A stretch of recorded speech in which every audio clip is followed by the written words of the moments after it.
Hey everyone, these cubes have been sitting on this desk for almost 2 months now, but I don't really use it, so that's not an issue.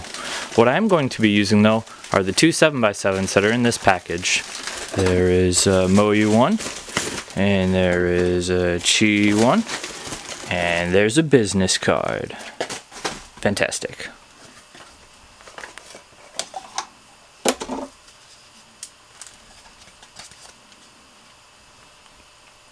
Nice.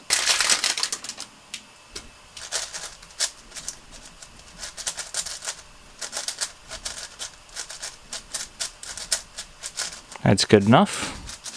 Feels a lot like the 6x6 because the same people made it.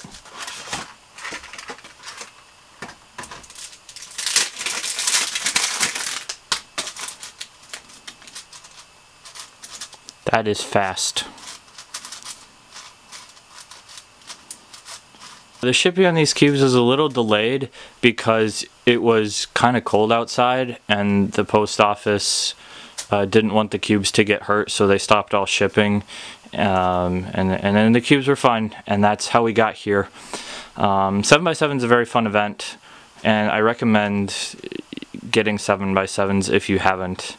You really just need one if you don't have one already. I don't know why I made it plural, but I like 7x7 so much I made it plural in this order from QubeDepot USA.com. Check them out.